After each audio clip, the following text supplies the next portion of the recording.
आज हम बात करेंगे गाजर की खेती के बारे में। अगर आप ठीक से खेती करते हैं तो आप 1 हेक्टेयर में 500 से 600 किलोग्राम तक गाजर पा सकते हैं।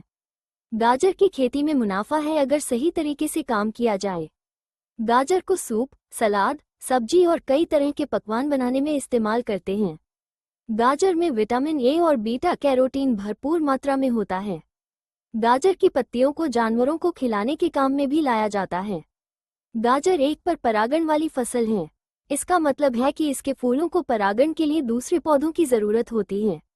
इसलिए अगर आप गाजर के बीज पैदा कर रहे हैं तो आपको ये सुनिश्चित करना होगा कि आपकी फसल दूसरी किस्मों से कम 1000 मीटर दूर हो।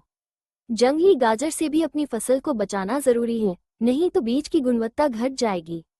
नहीं तो आपकी फसल खराब हो सकती है। ध्यान रहे, गाजर के बीज पैदा करने के 2 तरीके हैं। पहला तरीका है बीज से बीज का तरीका। इस तरीके में आप सीधे खेत में बीज बोते हैं और फिर पौधों को फूलने और बीज पैदा करने देते हैं। इस तरीके में उपज ज्यादा मिलती है, लेकिन आप जड़ों की जांच नहीं कर सकते हैं। ये तरीका उन जगहों के लिए अच्छा है जहां मौसम अच्छा रहता है। इस तरीके से ज्यादा मुनाफा भी होता है। दूसरा तरीका है जड़ से बीज का तरीका। इस तरीके में आप पहले छोटे पौधों को नर्सरी में उगाते हैं और फिर उन्हें खेत में रोपते हैं। इस तरीके में आपको खराब जड़ों को निकालने का मौका मिलता है, जिससे आपको अच्छी क्वालिटी के बीज मिलते हैं। लेकिन इस तरीके में जड़ सड़ने की बीमारी लगने का खतरा ज्यादा होता है। इस तरीके से क्वालिटी वाले बीज मिलते हैं और मुनाफा भी होता है। हिमाचल प्रदेश जैसे ठंडे इलाकों में गाजर के बीज बोने का सही समय अक्टूबर और नवंबर का महीना है। इस समय बोई गई फसल अच्छी तरह से बढ़ती है और बीज भी अच्छे पैदा होते हैं। तापमान का ध्यान रखना भी जरूरी है। गर्म इलाकों में आप थोड़ा पहले या बाद में भी बो सकते हैं, लेकिन मौसम का ध्यान रखना जरूरी है। गाजर के बीज बोने के लिए आपको प्रति हेक्टेयर 2 से 3 किलोग्राम बीज की जरूरत होगी। बीज को पंक्तियों में बोएं और पंक्तियों के बीच की दूरी 50 से 90 सेंटीमीटर रखें। ज्यादा बीज डालने से फसल खराब हो सकती है। बीज की मात्रा का ध्यान रखना जरूरी है, इससे आपको ज्यादा फायदा होगा। बीज बोने से पहले उन्हें 72 घंटे के लिए पानी में भिगो दें। हर 24 घंटे में पानी बदलते रहें। इससे बीजों में मौजूद अंकुरण को रोकने वाले तत्व निकल जाएंगे और अंकुरण बेहतर होगा। पानी में भिगोने से बीज जल्दी उगते हैं और फसल भी अच्छी होती है। पानी का तापमान सामान्य होना चाहिए। अगर आप जड़ से बीज का तरीका अपना रहे हैं तो पौधों को 75 सेंटीमीटर की दूरी पर पंक्तियों में रोपें और पौधों के बीच की दूरी 30 सेंटीमीटर रखें। इससे पौधों को बढ़ने के लिए पर्याप्त जगह मिलेगी। रोपते समय ध्यान रखें कि जड़ों को नुकसान न पहुंचे।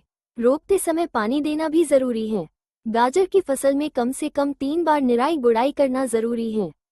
पहली बार बुवाई के 20-30 दिन बाद, दूसरी बार जड़ों को रोपते समय और तीसरी बार फूल आने के समय। निराई गुड़ाई से खरपतवार निकल जाते हैं और मिट्टी में हवा का संचार बना रहता है। इससे पौधों को बढ़ने में मदद मिलती है। गाजर के बीज की कटाई तब करें जब सेकेंडरी उम्बेल्स यानी द्वितीयक छत्रक पूरी तरह से भूरे हो जाएं और टर्शरी उम्बेल्स यानी तृतीयक छत्रक भूरे होने लगे। आपको 2-3 बार कटाई करने की जरूरत पड़ सकती है। कटाई के बाद बीज के सिरों को सुखा लें और फिर उन्हें साफ कर लें। कटाई करते समय ध्यान रखें कि बीज को नुकसान न पहुंचे। बीज को बीमारियों से बचाने के लिए उन्हें बाविस्टीन से उपचारित करें। प्रति किलोग्राम बीज के लिए 2 ग्राम बाविस्टीन का इस्तेमाल करें। बीज उपचार से फसल में बीमारियों का खतरा कम हो जाता है। उपचारित बीज बोने से अंकुरण भी अच्छा होता है। बीज को उपचारित करने से पहले निर्देशों को ध्यान से पढ़ें। कैविटी स्पॉट गाजर में होने वाली एक आम समस्या है। ये कैल्शियम की कमी के कारण होती है। इसके लक्षण है गाजर के अंदर गड्ढे बन जाना।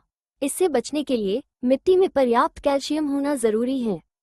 पोटेशियम की अधिकता से भी यह समस्या हो सकती है, इसलिए मिट्टी की जांच करा के ही खाद डालें। गाजर के बीज की गुणवत्ता के लिए जरूरी है कि उनमें कम से कम 60% अंकुरण क्षमता हो और नमी की मात्रा 8% से ज्यादा न हो। वीपी कंटेनर के लिए नमी 7% से ज्यादा नहीं होनी चाहिए। बीजों को ठीक से स्टोर करें ताकि वे खराब न हो। इन बातों का ध्यान रखकर आप अच्छी गाजर की फसल पा सकते हैं।